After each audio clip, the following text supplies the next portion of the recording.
things going on, and knock on wood, you guys are all good to go after that vicious storm last night, but it ushers in perfect weather.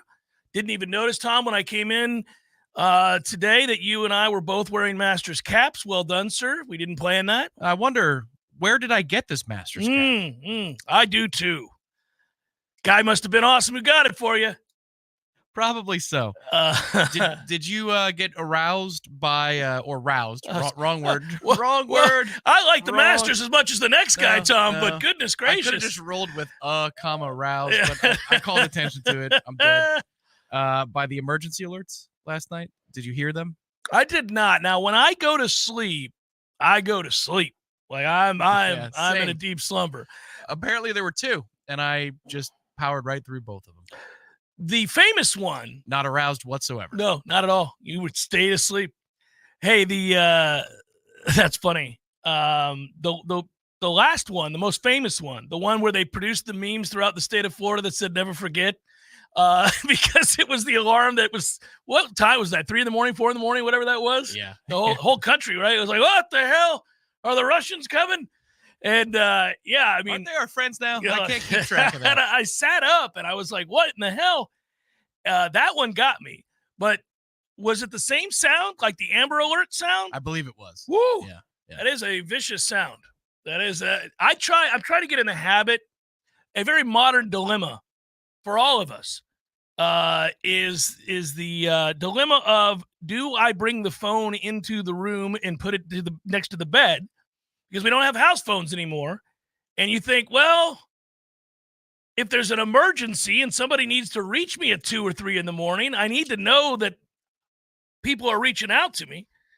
And then at the same time, they tell you, everybody does, to do the sleep studies, you should never have your electronic devices by the bed. You just need to go to sleep. Stop it. Because you're like me. You probably do the same thing. You open your eyes. Hey, you get to be my age, guys. Let me tell you something right now. I'm 52 years old. I wake up in the middle of the night every night for no damn reason whatsoever. Sometimes it's to pee. Other times just because I'm old. And this is what happens to you. You just wake up. There's no reason for it. It's infinitely frustrating. And I don't mean you just wake up. You're wide the hell awake. You could run a marathon. I wake up at 3 and I'm like, I am awake. I could carry on a conversation. We should record a podcast. I'm as sharp as I'm ever going to be right now at 3 a.m. It makes zero sense.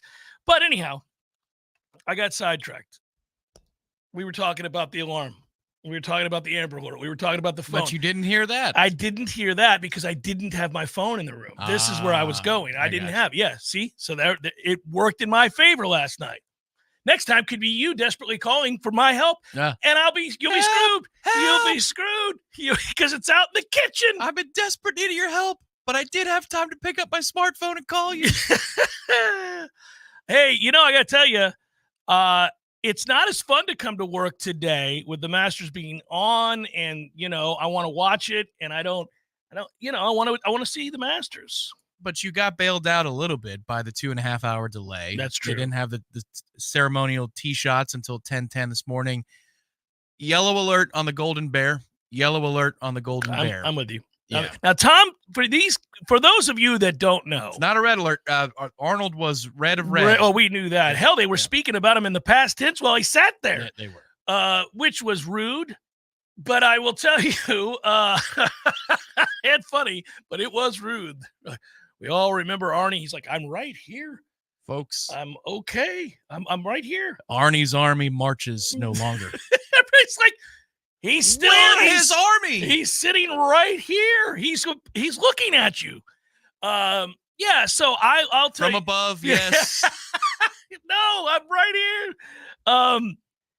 Tom, on this show, for those of you that are newer members of the audience, both for the local radio audience on 93.3 and on Warchant TV in the chat, the Heisen Lincoln Law Firm chat, you guys don't know this, but Tom pronounces people on the verge of death in the golf world. Now, I do it for everybody else. He often doesn't know that people are dead, and I have to inform him that guy you like that you just said you like has been dead for 9 years. Yeah.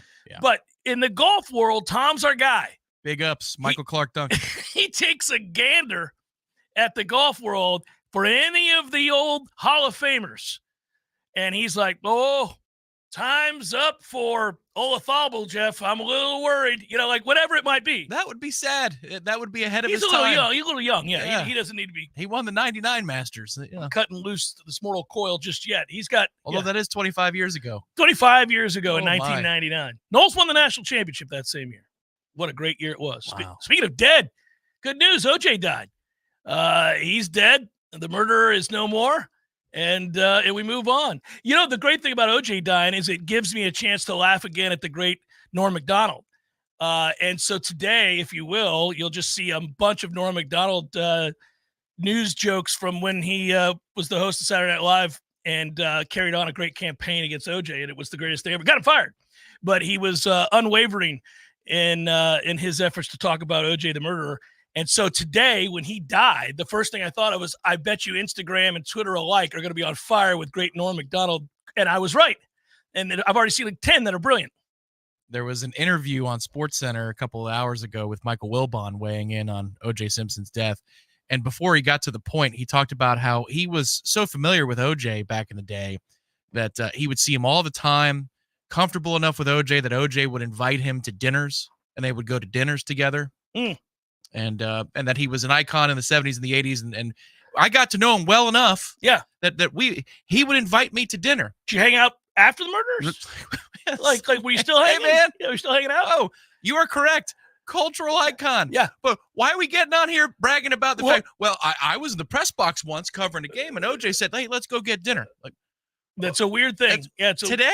Yeah. Like, maybe it's not a humble brag, Mike. Yeah, this is not an opportunity for a humble brag. We're talking about the Bronco chase. Hey, so we're talking about Judge Ito. I'll give you this, though. I did think about this in perspective. I'm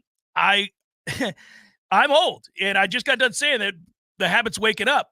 But people that you watched, that you grew up watching, he was a superstar football player. There's no doubt about that. And, of course, the Hertz commercials, and then obviously the Nordberg. I was just about to say, and he's great in those movies. He's really good in those movies as a straight man.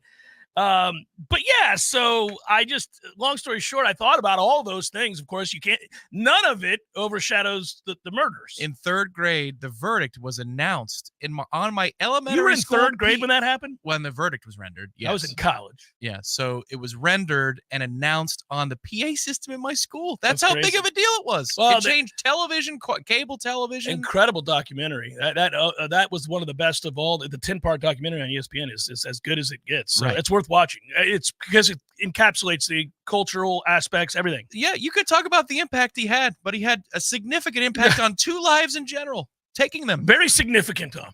That is, it's an understatement. A significant impact. Yeah, significant impact indeed. Attention, Florida.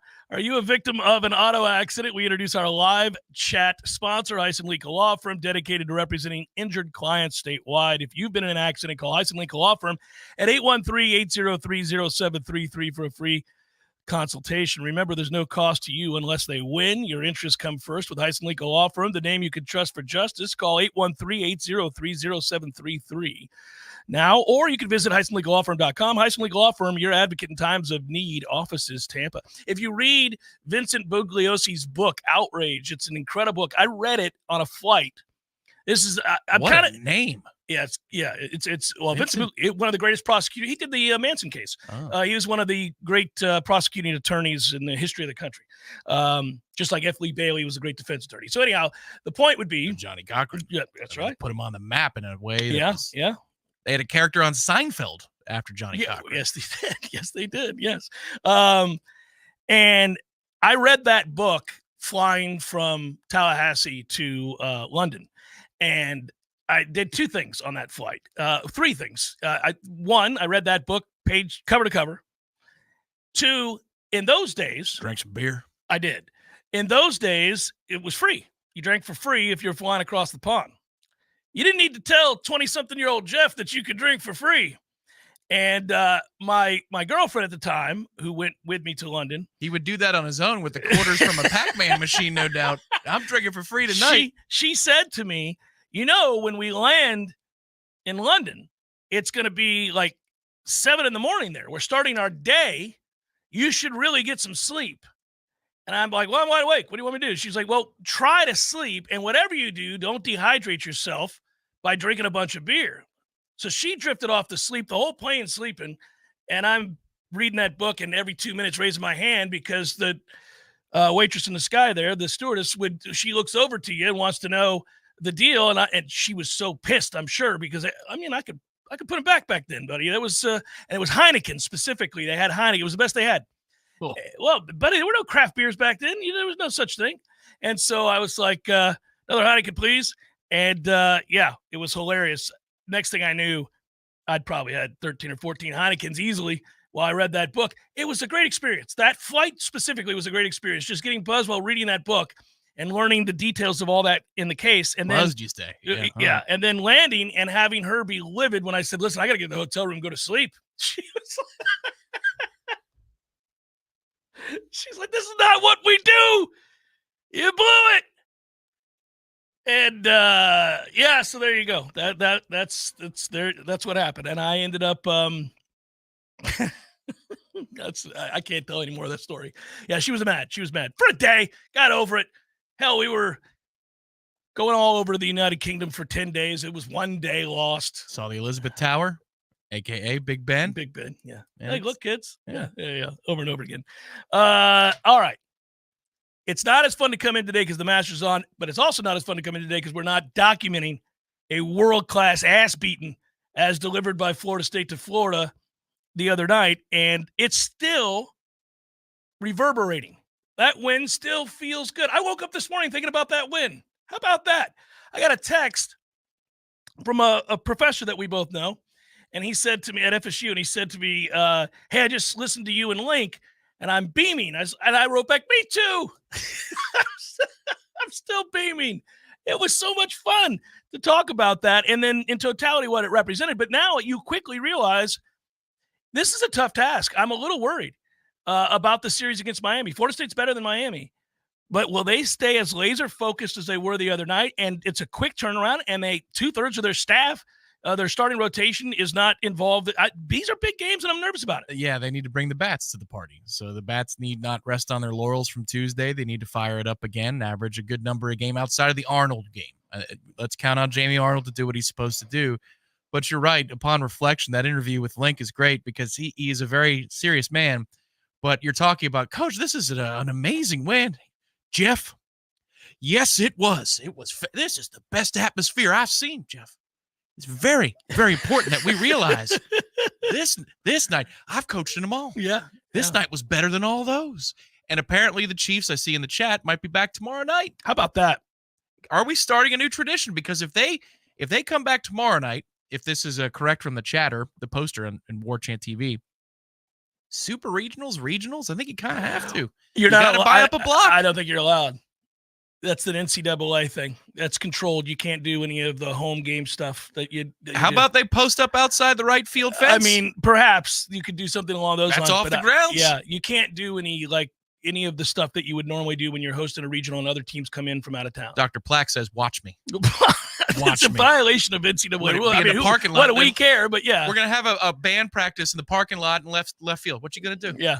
Well, it's something to think about. It would be fun. It is unlike anything we've ever done before, and I've been going to games over there for a long time.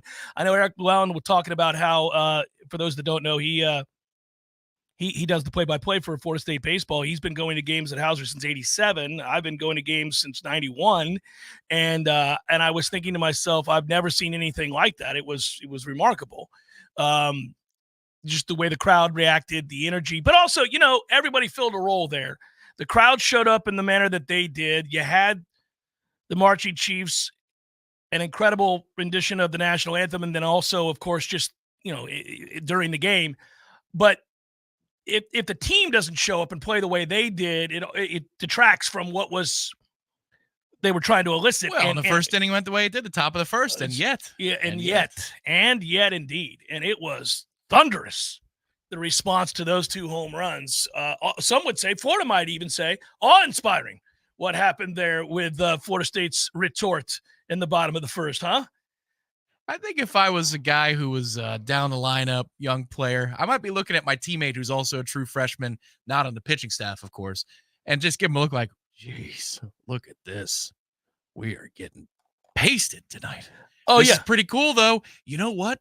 The NIL, or maybe I'm going to give Coach Jarrett a call. I think I like this better than Gainesville. I got to tell you, I did a little Schadenfreude exercise. I went over there to the On3 Florida site and looked at their message boards to see how they were handling it.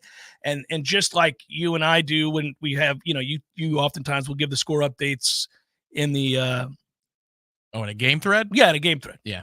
And impeccable game threads. I went to their game thread. That's more enjoyable to go to their game thread. Now, I'm not saying don't go to ours, but I'm saying go back and look at their game thread because you already know what happens. So now you go back and you start to see the telltale signs of nerves, and they happen early. At first, they get the back-to-back home runs. So you look at that, like, here we go. This is right. It's proper answer to these bums. They have no business beating us. And they're saying all kinds of hateful things about Florida State. We're setting the order straight again. They know what time it is. They know who we are and who they are. And then they're over the top with those back-to-back home runs. You get to the bottom of the first, and you start watching, and then it's like, good Lord, can we get an out? And the next thing, another hit, then it's boom, boom, boom. And that's 5 for Florida State, and they're still going, and people are getting angry. They're like, well, you got to get out of this and keep it to within a 4-run game. And there's 62. Like, all right, let's everybody breathe. Let's gather ourselves. And they felt like there would be some sort of comeback. And then you just see the desperation as it gets worse and worse. Turn to fire and Sully, worse I'm sure. And worse. And then it gets to be, this is ridiculous. It's embarrassing and humiliating. This is the worst I've ever seen us beaten and all this. I'm like, that's right. That is right. And what's beautiful is that they're saying that in like the 5th inning. I'm like, oh, there's still more, boys. There's still more. Should we scroll down? There's some more to this ass kicking still to come. The rules are not going to allow us to beat you the way that we could beat you. But they're saying stop the fight. That is the new NCAA rule. Or else you would witness a greater beating than you're already seeing right now. You are lucky that the NCAA instituted rules normally meant for children. Yeah. For the second time in as many games when we've been head-to-head, they've Madden quit. They've rage quit. The NCAA is like, no, game over. Game over. You win. But we could have beaten you worse. I wish we would have. I would have laughed if Link had kept all the starters in. Like, just, nope, here's Tibbs again. You got to pitch to him again. How about that, guys? We got to work on our drag bunts here. Up 19-3 drag button. Hey, working on stuff. Playing, you don't like it, stop us. You saw Clemson. I got to keep going. I never know, guys. I've learned my lesson. Still in second, by the way. Jeff Cameron Show, 93.3 Real Talk Radio, Warchant TV. Hey, no fans, our partner ISF Inc. is a national management and IT consulting firm located right here in Tallahassee, Florida, solving the future for state governments through strategy, process, and technology. As a trusted advisor for state governments, ISF knows the importance of defining a clear and detailed strategy. Our friends at ISF can help your organization create a strategy that sets you on a path to success. ISF, your vision plus our expertise brings your brilliant ideas to life. Visit ISF.com to learn more. ISF, solving the future. When you need a plumber quick, how long is an acceptable time to have to wait? Yeah, hey, it's the Millers again. Just calling you about our little plumbing problem. 2 hours? Hey, we were hoping you can get here soon because the water is getting really bad. Please hurry. 4 hours? I know you said you were on your way, but, honey, tell the kids to tread water. 8 hours? Don't worry about us. We're coming. At M&L Plumbing, you'll never have to wait long for quality, dependable service, right when you need it. At M&L Plumbing, we listen to our customers, and our qualified technicians aim to achieve 100% customer satisfaction. So the next time you need plumbing work or repairs, think of the name M&L Plumbing, your local plumbing experts, commercial or residential. Give us a call, 850-575-9393, or visit us online at mnlplumbing.com. M&L Plumbing, for all of your plumbing needs. Tallahassee is full of rich history and traditions. When you think of things that jump out in the minds of longtime residents, the state capitol, McClade Gardens, the Springtime Tallahassee Parade, FSU and FAMU Sports, the St. Mark's Lighthouse, St. George Island, and Paul's Termite and Pest Control. Paul's has been protecting thousands of people, their pets, their homes, and their lawns in the capital region for over 50 years. Locally founded and still locally owned and operated, There aren't many businesses in our industry that keep it together that long. Paul's Pest Control has many customers we've been honored to serve for over the last 50 years. We've experienced tremendous changes in how we treat homes and protect the people that live there. We've moved from liquid termite treatments that require drilling into the home's foundation to Centricon, a baiting system which works with their natural biology. We've moved from interior service to exterior treatments for general pests. But one thing we're not going to change is our old-fashioned commitment to personal service for each of our customers, the same way we've been doing it for over 50 years. For the elimination of termites, any other pests, and a greener lawn too. Call Paul's. We'll get them all. We used to argue about whose turn it was to clean the gutters, but then I had Leaf Filter gutter protection installed. Wait, I told you Leaf Filter had free inspections and estimates and a lifetime guarantee. Meaning we never have to argue about whose turn it is to clean the gutters again. But I visited leaffilter.com/beacon first. No, I did. It doesn't matter who. Visit leaffilter.com/beacon to schedule your free gutter inspection and get up to 30% off today. See representative for warranty details. Promotion is 20% off plus a 10% senior or military discount. One discount per household. Without the ones like you who work tirelessly to keep things running, everything would suddenly stop. Hospitals, factories, schools, and power plants, they all depend on you. No matter the weather, emergency, or time of day, you're the ones who get it done. At Grainger, we're here for you with professional-grade industrial supplies. Count on real-time product availability and fast delivery. Call, click Grainger.com, or just stop by. Grainger, for the ones who get it done. We all want more energy, more strength, more results. Well, welcome to Orange Theory Fitness as you take a step towards feeling more alive today. Backed by science, Orange Theory's heart rate monitored workout is scientifically designed to keep heart rates in a target zone, spiking metabolism and increasing energy. Orange Theory Fitness is a one-of-a-kind group personal training workout resulting in more energy, visible toning, and extra calorie burn for up to 36 hours. Experience a more vibrant life today with Orange Theory Fitness. To find out more, go to orangetheoryfitness.com. The Jeff Cameron Show, brought to you by Orange Theory Fitness. 2 Tallahassee locations, Midtown on Thomasville Road and Northside in the Village Common Shopping Center. Online at orangetheoryfitness.com. Keep forgetting that we're live right at the end of that. Dry. No music whatsoever. Was that a Masters leaderboard you were locked into? I may have been surveying some possible bets for some baseball later today. All right. I knew it was something. Yeah. I was locking into some best bets baseball. You know, I'm having a little fun with this, by the way.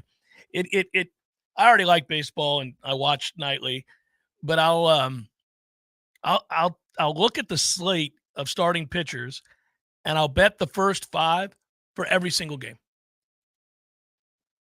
It's just fun as hell. You got a little something going on with every single game on the night. It means every night is interesting. It's more fair. Because when bullpens get involved, involved, I don't want to get. Yeah, I'm tired of it. Like your Mets right now are up 3-0. If I had bet them first 5, I'd feel very good about their chances. I don't like them in the back end of that game against a potent Braves offense. Is that right though? Yeah, need about 6 more. But okay, that's a good yeah. You're start. up 3-0 in the second. We've had 2 games, for example, to your point about first 5. In the last week where the bullpen has been overused.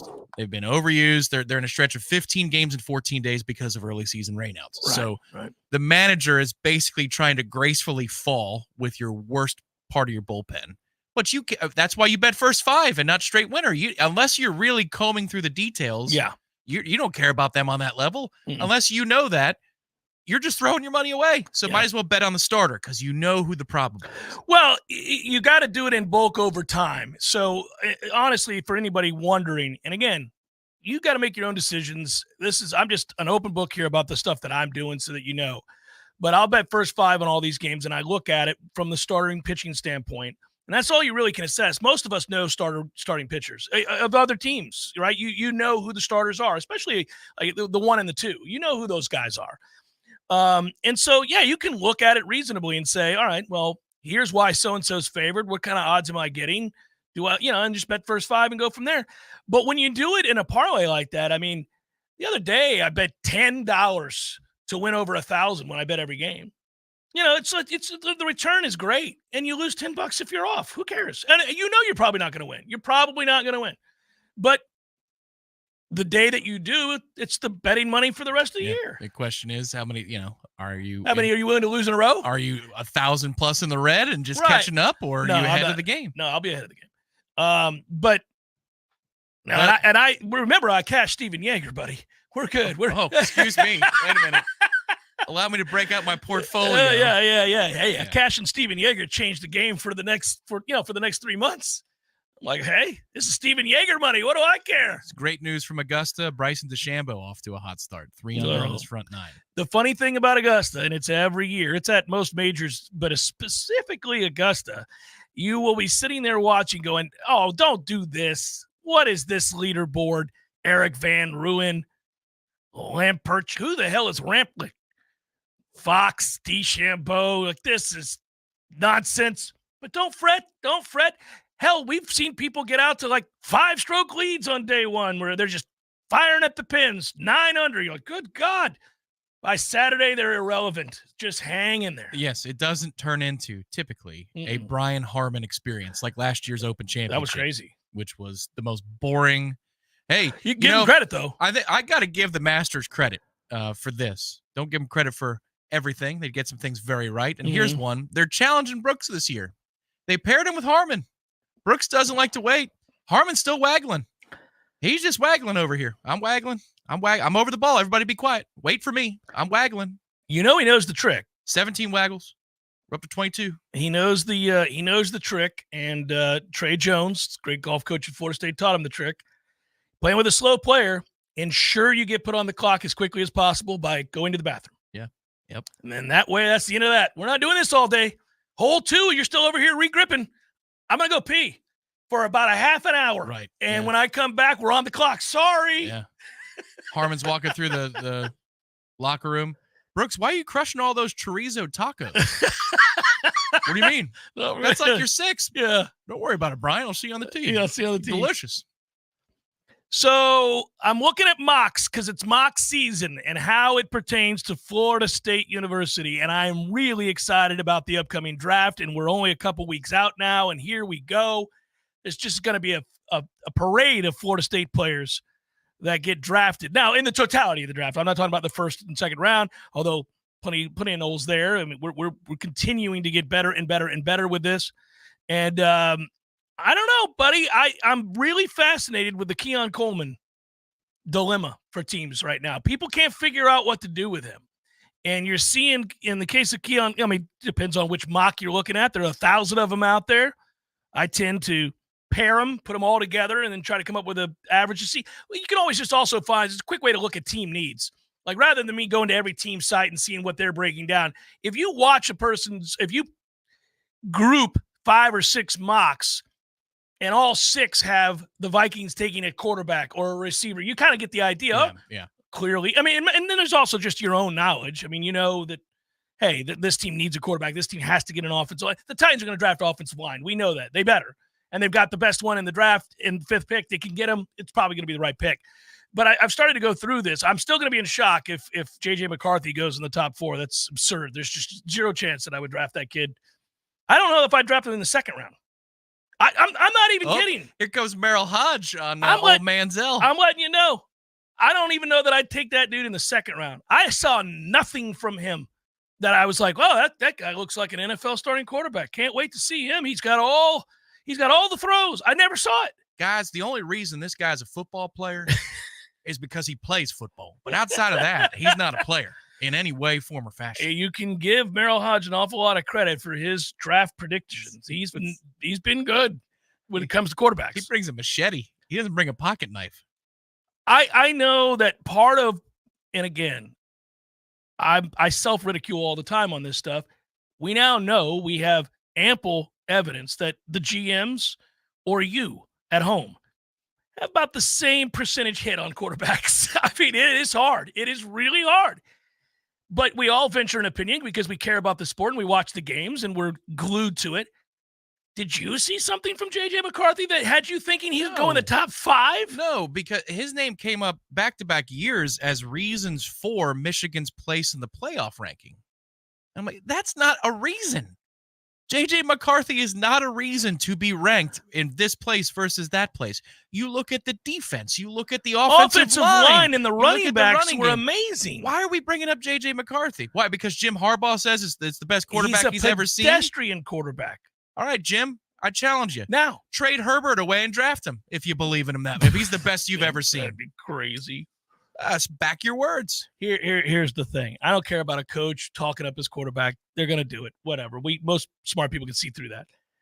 The thing of it is, hyperbole. Just looking at him, I didn't see it. Now, what I will also admit is nobody in their right mind thought Brock Purdy would be even most people didn't think he was going to get drafted. I didn't. He was the last pick in the draft. There was no evidence in college. None that suggests he should be on an NFL roster. Fraudulent football program every year. All of it. Yeah. Like there was not a thing. Like you watch the game, you're like, whatever.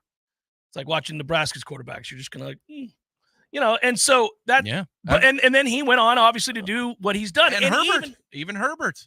Herbert. We got Herbert wrong. We saw physical tools. He was a monster who could really sling it. Yes, but he lost 5 games at one point. And he said weird things in his interviews. I don't think I'm ready for this. Well, I don't like drafting guys who said I'm fearful that I'm not ready to play in the league. Okay. That's my guy right there. Okay, that seems odd. Don't know that I like to hear that from my quarterback prospect. It's like if you've got a kicker lining up a 47. I don't feel good about it, guys. I got to be honest with you. I'm not ready for this. Really? Yeah. Well, I kind of need you to make this. There's 2 seconds left. I don't have another option, Ryan. Pros make 47-yard field goals. I'm not ready for this. On the regular. So I'm going to need you to be ready for that. This ain't a 68-yarder. And then he turns into Justin Tucker. And you're like, I think you're ready. I think you were ready. Stop saying those things. That's crazy. But there he is, and I'm laughing about this. Back to Florida State. And back to the Keon Coleman dilemma. I've seen Keon Coleman picked in some mocks as high as the top 20. And I've seen him completely fall out of the first round. By the way, yesterday I saw Kuiper talking about Jared Verse going to the Dolphins. Got a lot of Dolphins fans in the chat, a lot of Dolphins fans that listen to the show. They have him going number 21. And, if you're a Dolphins fan, I'm sure you'd be happy with that. Jared seems like a lock to be a very good player.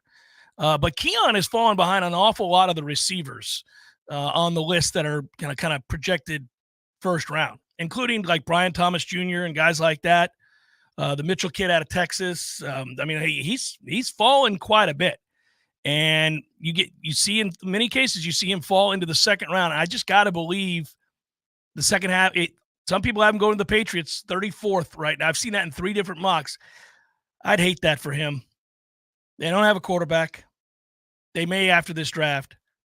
But that seems like a franchise devoid of talent. Feels like he'd be really well served to go be a number 2 to an aging number 1. Would you like agree what with you that? have in Tampa? Yeah. Would you want him? No, we've got larger needs, I think. I do too. Than receiver. But it looks like Keon Coleman would be around when the Bucs pick. Sure. And I think that situation would be ideal. Now, Tampa's paying a 1 and a 2 right now. Both are old. Godwin's body is beat to hell. Yeah, but he's still productive. He is. Yeah.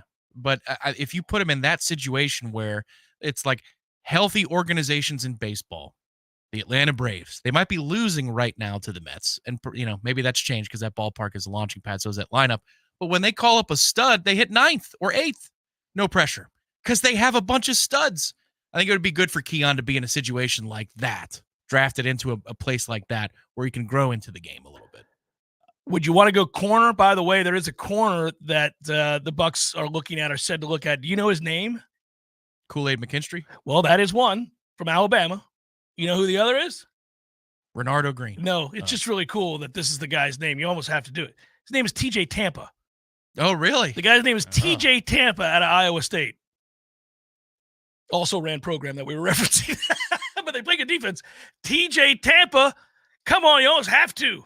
As long as Goodell says tackle guard, I'll be happy. I would be too.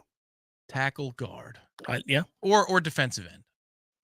I think these are the 3 places I'd be happy with. You could go with Chop Robinson from Penn State. Director Matthew knows all about Chop Robinson. So that's another guy. That's another great name. Great name. We'll have all 3 of the names that I just gave you that they're looking at are all names that I love. That's 2 weeks from today. I know. Love the draft. Chef Cameron Show 93.3 Real Talk Radio, Warchant TV.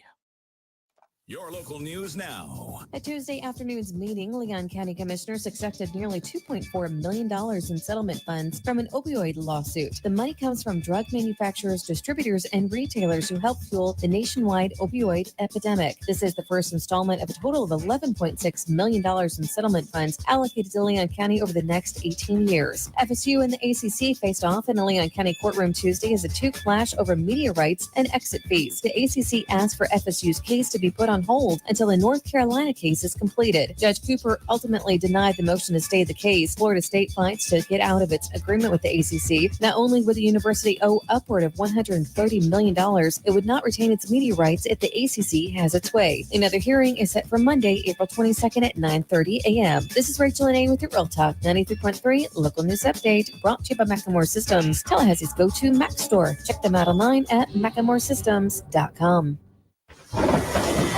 This is meteorologist Paul Trombley with your Real Talk 93.3 weather update. A wind advisory continues until 8 p.m. tonight. Sunshine mixed with clouds at times this afternoon with daytime highs approaching 80. Southwesterly winds 15 to 20 miles per hour. Partly cloudy skies again tonight. Lows level off around 54. High temperatures reach up to 76 tomorrow. Bright sunshine expected. This report is brought to you by The Lawn Johns. For all your landscaping and lawn care needs, visit thelawnjohns.com. Right now, it's 77 degrees. I'm Greg Tisch here to share one of my favorite TCC stories. In the summer of 1966, Eugene Lamb wanted to stay in shape before leaving to play college basketball in Louisiana. So he jogged to Tallahassee from his home in Midway and helped lay the bricks for the first building on what's now the TCC campus on Appleyard Drive. Today, he is a longtime member of the TCC District Board of Trustees. It's no exaggeration when we say Trustee Lamb helped build TCC into what it is today. TCC thanks our community for 58 years of support. We look forward to moving into the future together. There he is. Haven't seen this guy since, what was it? Oh, shoot. U2 at the Sphere in Las Vegas, baby. Hey, how about that, man? Wasn't that fun? Good show. Good show. Everything about it. Nearly perfect. Nearly perfect. I had everything I could possibly want. I wanted one thing, couldn't find it, and I looked everywhere. No Cubans. What do you mean? No Cubans. There was Cubans. No, I didn't see any Cubans. Dude, no. I'm sure there was Cubans there. I mean, you know. No, I walked around. There was a moment right before the show. I thought, got to find some Cubans. Nothing. Dude, there's Cubans. There was Cubans. I'm sure there was Cubans. In Las Vegas? In Las Vegas. No Cubans in Vegas. There's Cubans in Vegas, man. Eddie, there were no Cubans. Chef. The sandwich. There were no Cuban sandwiches. You're Cuban. Of course I know there were Cubans there. Oh, the sandwich. Yeah, no, there probably wasn't many there in Vegas. No Cubans. No, not yet. Gordo's, bringing the flavor and flair of Cuban food to Tallahassee since 1996. The Jeff Cameron Show is a production of the Warchant.com Multimedia Network. Check out Warchant.com today for the latest news inside Florida State athletics. That's Warchant.com. Now, back to Jeff on Real Talk 93.3. I always laugh that, I feel bad for old people because I think they're probably getting duped here, but I just got this message that, Tom, my UPS package is not going to be able to be delivered. They need more information. And I'm going to guess, if I continue to read this text, that they may even need a credit card. I'm not sure, but that's just a guess that I'll check it after the show. No, you should ask them, because I think it would be really funny if the response was, what we need to know is, how is Julian Armella looking at guard this spring? Then you'll get your package. Yeah. Okay? I want to know how he's looking at guard. Speaking of offensive lineman, Andrew Chamblee. You know the name? Arkansas. Mm-hmm. You did. You read the story. I'm inside and out knowledge of Arkansas's football program. Woo pig suey. Ooh, Sam.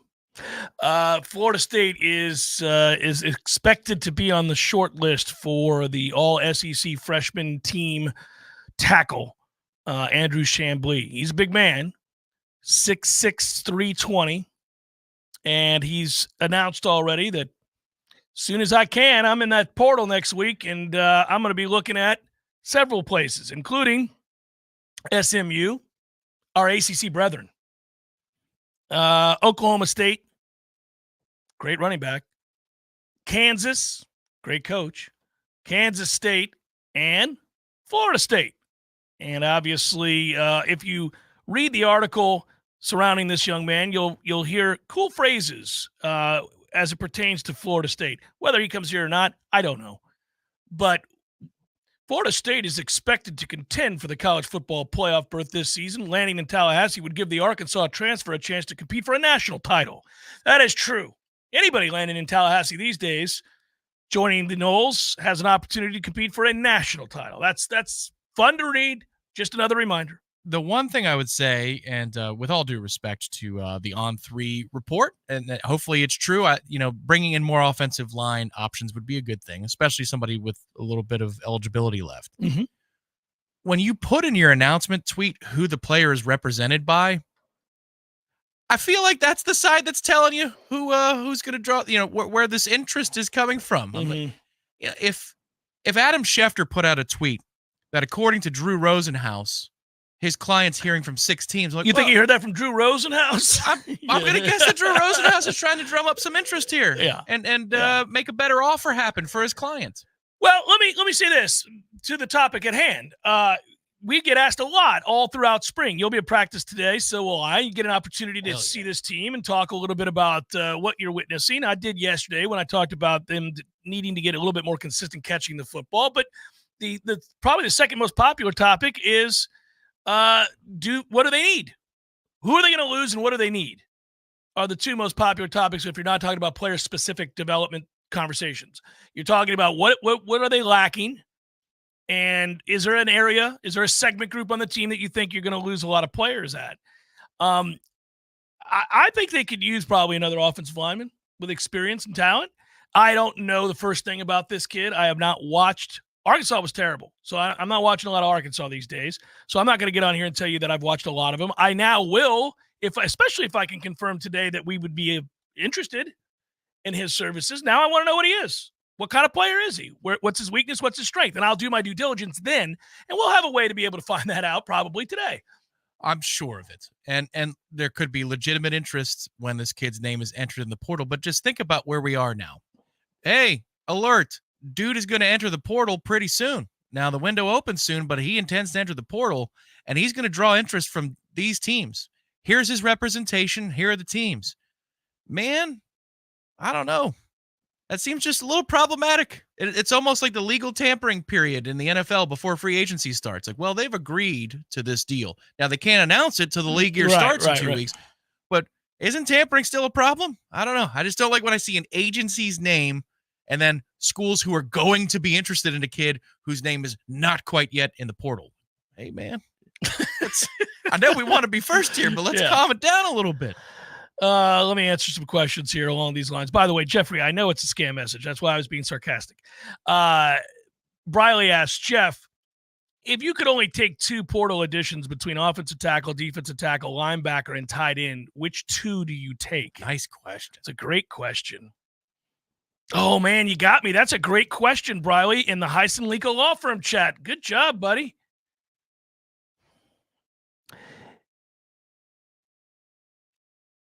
Here's the problem. Can you eliminate one of the 4? Is it coming down to you've got 2 Scullies for 3 positions, or do you like each one of those positions? Well, he asked about the right positions. Yeah. I mean, he knows as well as I do that those would be the positions that you would be looking to maybe add a player with experience, added depth. You can never have too many defensive tackles.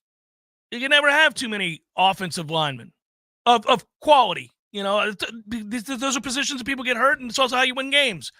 So it's a really difficult question. The problem is, Tom, I think they need a blocking tight end. Yeah, I think you've got 2 additions. I'm addressing defensive tackle, and then I'm looking long and hard at the other 3 positions and saying, I'm going to tell you we need a linebacker. But I'm probably wrong because depends on the caliber of player. Yeah, though, that's right? the whole thing. How good is the player I'm getting, and how much have we seen him play into Power 5 level? If you could bring in somebody who is most certainly going to either be a starter or a rotational defender in the 2 deep, because, like, for example, I don't know that there's anybody in the portal that would usurp Josh Farmer and Darrell Jackson. There's not, but if they are quality, listen, you just did it. Braden Fisk was a quality addition to that defensive line. Right. You tell me I get that caliber of player, I can tab him, and I know that's what he is? Yes, I'll take him. Yeah. Or just actually, that's the answer. Defensive tackle. Defensive tackle is one. One. Now you're saying two. Now you're down to tackle, linebacker, and tight end. I think tackle is probably a luxury, and either linebacker or tight end would be closer to a necessity. Am I wrong? The way that the modern game is played does not necessitate a ton of linebacker depth. So I'm going to steer clear for linebacker right now. I'm going to pull back on linebacker. That's one of the better questions we've ever gotten because Briley got you to say, I'm going to wait on linebacker. Well, I always say it because I don't think we have the right coach there at linebacker, and I don't think we have enough talent there at linebacker, not FSU talent. And it's pissing me off, and it's continued to piss me off. But I know in the modern game, you only have two of them on the field at one time anyhow, and they don't have to be what they used to have to be. There's not a whole hell of a lot of taking on lead blocks from a fullback like there used to be. That doesn't exist anymore. Yeah.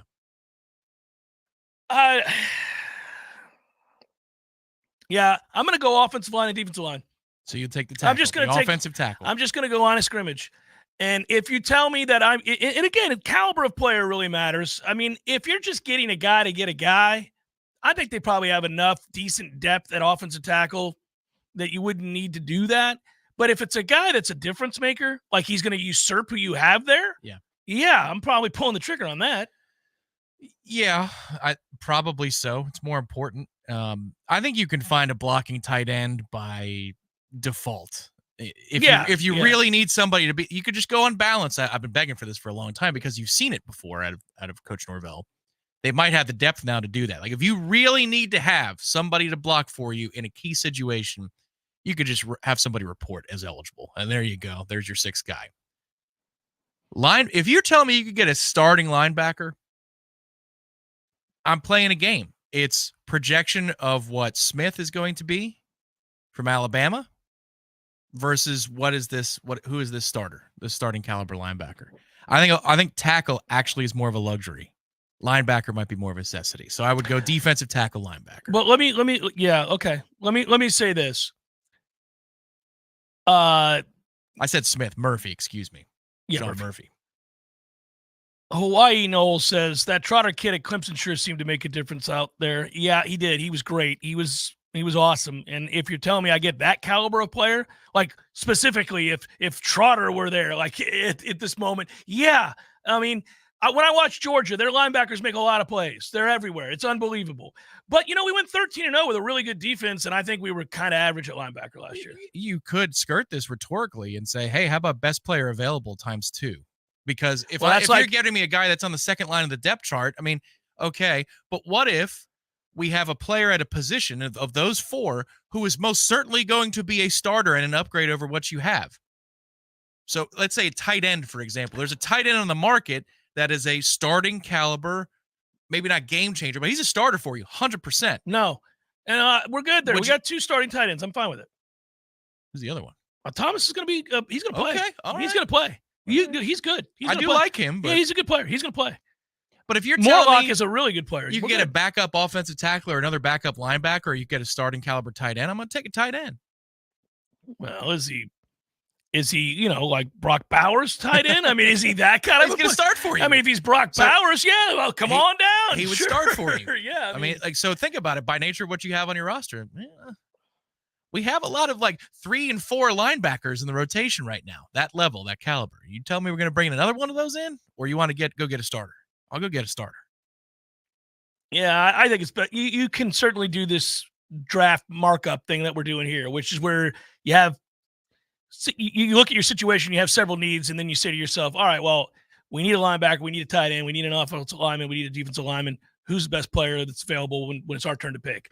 And at one of those positions. And so for us, I think the same thing. You're right. I mean, if you looked at it and said, hey, this guy started for 2 years at Alabama at right tackle and he was all SEC. Yes, by all means, let's go grab that dude right now. But if he's just another dude, we got plenty of those. More than enough of those guys. If you found somebody who could be your starting left tackle, you go get that guy, to your point. Like if you find somebody who is better than what you have right now, plug and play starting left tackle, what that means for the health of your offensive line is immeasurable, because then Darius can go somewhere else. He's going to start. Yeah. but then he plays somewhere else, and the whole thing, it's a domino effect of goodness. Yeah, and left tackle is the area of concern. I mean, I think, I know what people think of Byers. He's a average tackle, agreed, and he may get beat out. Who knows? But what I would say is that your left side, you got a guy that you want to start, but he's never healthy. He's never healthy. I think Darius will be fine there, but he won't be elite there. He'll just be okay. But if he's your right tackle because you found another one, like, right man, now your tackles are.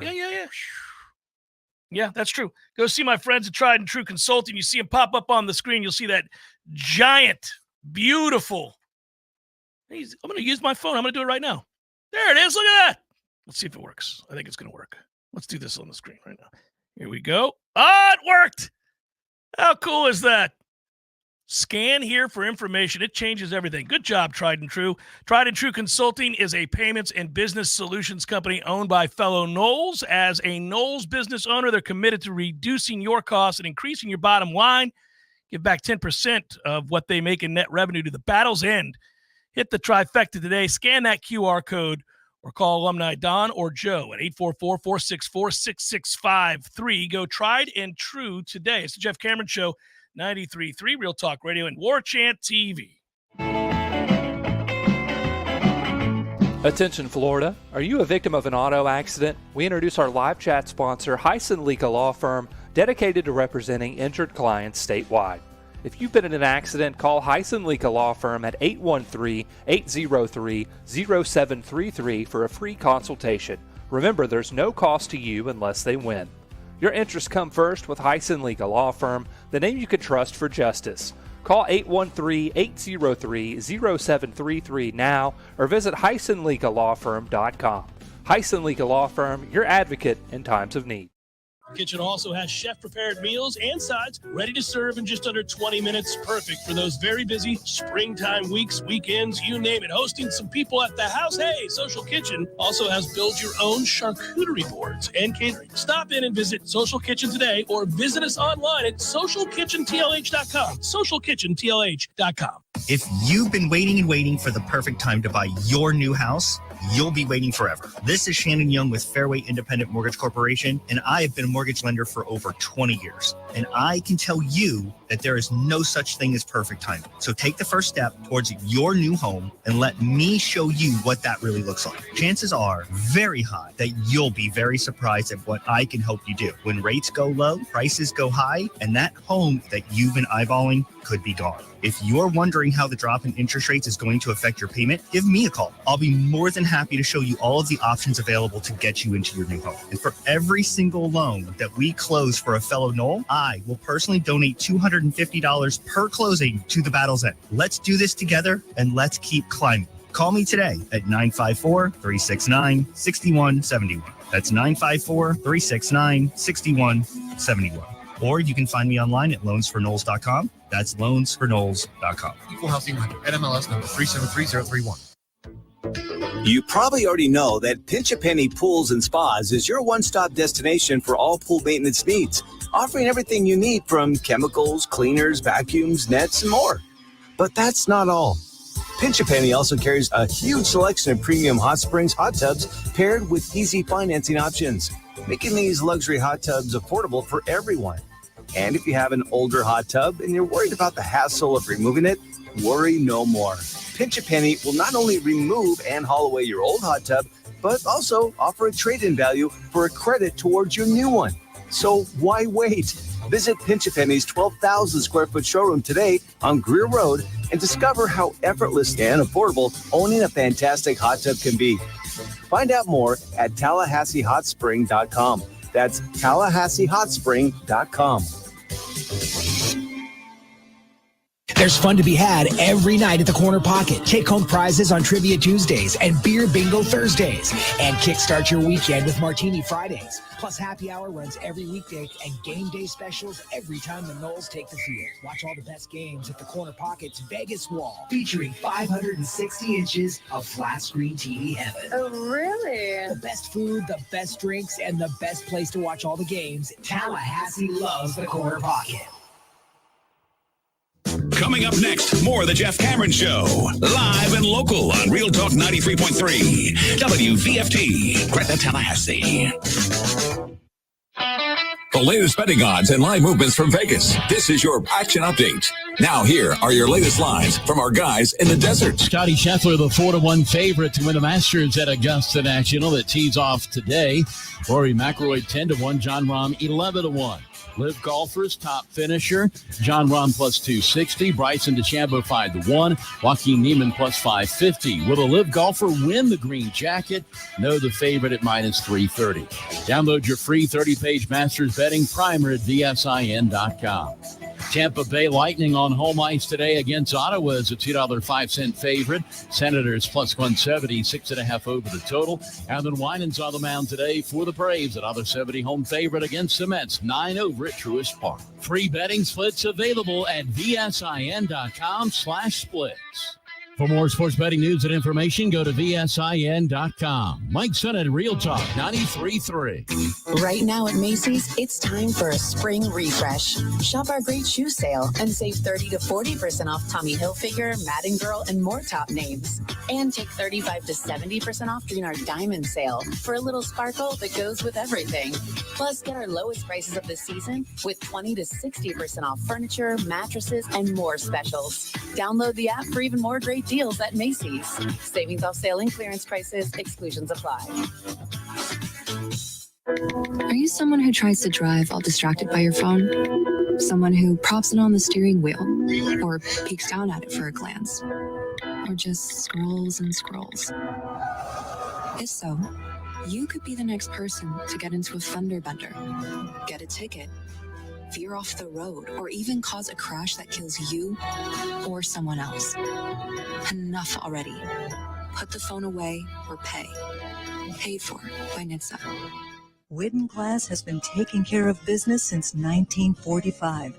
When you call Widden Glass, you're dealing with experienced, reliable professionals who offer only the best. Like Widden's top-of-the-line bath enclosures that provide style and luxury at an affordable price. Eye-catching storefronts are a specialty at Widden Glass. We'll help you design it and install it. Widden Glass, the first name in glass replacement. Call 222-5781. This is Jay of Paul's Termite and Pest Control. There are many companies out there selling pest treatment programs at prices which seem too good to be true. Like most things, you get what you pay for. Let's separate the fact from the fiction. Fiction. The price these companies offer includes all visits needed to keep a home pest-free. Fact. Their prices only include regular visits for exterior treatments. If you encounter pests inside your home, these companies will charge you for additional visits. Is that really pest prevention? At Paul's Termite and Pest Control, we always apply exterior treatments, but our plan includes a significant difference. Whenever you encounter an interior problem, Paul's technicians are there, usually the same day you call, and there is no extra charge. With ProShield, you'll never pay extra for providing the service we promised. Pest prevention for your home, and we'll be there as many times as needed to honor our commitment with no extra charge. Paul's Termite and Pest Control is a local company that proudly served the Tallahassee area for over 50 years. For the elimination of termites and any other pests, call Paul's. We'll get them all. And we make lawns greener, too. We all want more energy, more strength, more results. Well, welcome to Orange Theory Fitness as you take a step towards feeling more alive today. Backed by science, Orange Theory's heart rate monitored workout is scientifically designed to keep heart rates in a target zone, spiking metabolism and increasing energy. Orange Theory Fitness is a one-of-a-kind group personal training workout resulting in more energy, visible toning, and extra calorie burn for up to 36 hours. Experience a more vibrant life today with Orange Theory Fitness. To find out more, go to orangetheoryfitness.com.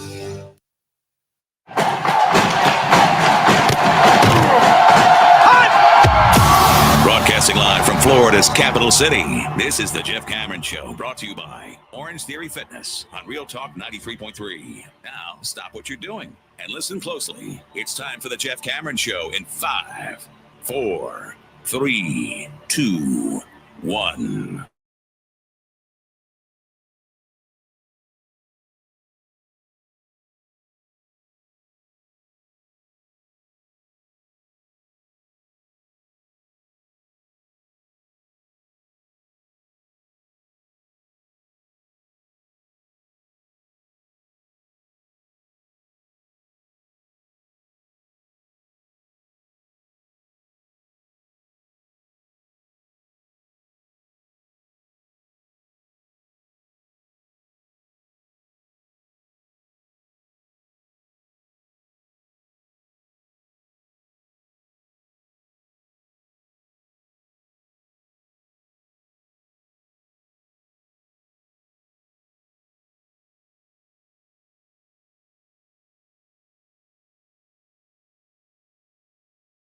Did not put any money on your boys today, but they're up 7-0. Is that right? It's a beat down of the Braves. Need 2 more. You feel better at 9-0? 9. I feel better. That lineup is ridiculous. All it takes is 2 bullpen arms to falter, and that game is 7-4, and there's 2 on with 2 out. Jose Quintana started for you, right? That creep can throw. He can. My Buccos taking on the Phillies tonight. And just so you know, that is Jared Jones, the young phenom, against Ranger Suarez. So there you go. I'll be taking in your Pirates Monday night. I will see them That's in right. Queens. You're going, aren't you? Good for you. Good for you. Yeah, well, fun game tonight. These two going after it. They always try to make them rivals, but Philadelphia and Pittsburgh have never really been rivals. They've really never had like this great rivalry series of any consequence where something of major importance was on the line. It's not just because they're in the same state. It's not the same thing. Generally speaking, those two cities don't have a whole lot. Like Pittsburgh and Philadelphia in hockey don't really feel like much of a rivalry. That's the closest one. Yeah. You name the closest one. Probably. Because there's not a Steelers-Eagles game that I can recall that they're in like, different conferences. Yeah. Pirates and Phillies are both in the National League. Maybe somewhere along the way it would have been of consequence. Right. Flyers and Pens are in the same division, but I mean Philadelphia has been inconsequential in hockey outside of a year or two for the past 20 years or so. They made the East Finals in 2004, but they made the finals. Patrick Kane beat them. Other than that, it's been the Pittsburgh show with Sidney Crosby. We're getting ready for a good time, man. The NBA playoffs and then the NHL playoffs. And, one of the fun things is how quickly, and I'm going to curse it, aren't I? Man, we used to do the countdowns where you get under a certain amount of days and we do the wake up. I always kind of jokingly start that in April. I don't know why. I just always have. I hasten the days until we get back to football. I try to get to are we the very first game of the year? Is the game in Ireland the actual first game of the year in college football? Typically is. Yeah. How many days out are we? From August 24th? Yeah, let's here we go. Here we go, buddy. 134. Okay. 134 days, 22 hours, 30 minutes, 25 seconds. And that's on Eastern time. We're 5 hours ahead over there, so take 5 off it. What I was going to tell you was that the magical day comes 34 days from now when we get under 100. When we get under 100, you're like, well, it's practically here, guys. You start phoning your friends for what time they're arriving at certain games. It gets silly. So the countdown happens. So I was talking with Corey last night about that. I saw Corey last night, and we were discussing the Ireland trip, and they were bringing it up, like their itinerary. He and Stephanie are going. What they're doing, yeah. How they're getting there, their layout. Man, because of this golf tournament, which is going to be a great time tomorrow. I haven't thought about it at all, but once the golf tournament is successful, then it's like, okay, the next countdown event. Yeah, the countdown to Ireland. Okay. Got a couple. I'm coming to see you in New York with the family, and we'll have some fun there too. Oh, yeah. That'll be an excellent time. There'll be some things there, but I mean, you're going to 3 baseball games in 3 different. I don't think I'm going to do that. Never mind. I was thinking about going. Bryce Clark. Never mind. No, not happening. I was going to take him to Yankee Stadium. I was going to take him to Citi Field, and then I was going to drive over to Philadelphia with him, see the Phillies play. I am going to drive over to Philadelphia with him, and we probably will see the Phillies play. But I'm going to have to eliminate one of the New York teams, and it ain't going to be it ain't going to be the Mets. So yeah. Screw the Yankees. I've been to the old Yankee Stadium. The new Yankee Stadium is just like the old Yankee Stadium. So Agreed. There's nothing fancy about it. It kind of sucks. Yeah, it does. I mean, let's just be honest about it. Now, the area around Citi Field sucks, but that's okay because the ballpark's very nice. As it should be. What are you most excited about for today's practice? Okay. Where do I begin? Marvin Jones again. I just want to see. Are we 2 for 2? Are we 2 for 2? You're going to be 2 for 2. And he had a good day the other day when I was there. It's becoming a thing now that you got a guy. This is so cool, man. They are when we talk about in recruiting circles, you'll hear guys, talk over and over again about what's the hit rate. How many times do you get it right in your player evaluation and your takes? What's the hit rate? I mean, good God, the batting average for Mike Norvell and this staff on players they bring in the transfer portal, it's got to be better than anybody else's in the country. I mean, time and again, you see now they've had some misses. You're not going to get them all right. And they've taken some guys where they weren't trying to hit home runs. They were trying to hit singles. They just needed somebody as a, depth piece. This guy goes down. We got somebody plausible. We can plug in here and they'll be all right. Some of them they thought were better players than they were, and it didn't work out. But for the most part, man, they have crushed it. And this will be and especially at defensive end, goodness. The other thing, and it'll be good to get little points that I can connect. Because, when you get to go to practice every day, you see a story, you see it develop, the little pieces as they go. But here it's, okay, was what I saw an outlier good day for this player, an outlier bad day for that player? So it'll be nice to compare. And then the other part is I do want to take some time to evaluate the receivers a little bit. I saw 11 on 11 skill position drills. I saw nothing out of the 1-on-1s and the 7-on-7s. I do want to, even if it's just for 10 or 15 minutes, to watch the receivers go through it a couple of times, the defensive backs go through it a couple of times. I would like to see those battles because you have much more knowledge on that. Corey does, Ira does. I don't know what I'm looking at as well as you guys do with the skill guys. So, thankfully, I've talked about the plethora of wide receivers that they have as options. But again, we're going to need to see those guys continue to improve and mature and step up, make plays more consistently. Hopefully, you get to see that. I do think, Tom, that, we speak of 2 for 2. You just talked about that. Yeah. You'll be 2 for 2 with AZ again today. He's been good every day. He's good every day. I'll be honest with you. Fintrell Cypress has been good every day. So that's the thing. I haven't noticed that at all. Really I've heard it, and it's uniform from you guys, and I trust what your eyes are telling you. But I haven't had a chance to see little moments like that where there's a palpable difference. Fintrell wasn't bad last year. He just wasn't the lockdown player that Pro Football Focus said he was. But if he turns into a lockdown-ish corner this season with AZ on the other side, and I know you're very up about and excited about Earl Little in the slot. Man, they got options there, buddy. This gets fun. They got a lot of options there. The secondary is not a problem, but we got plenty of guys.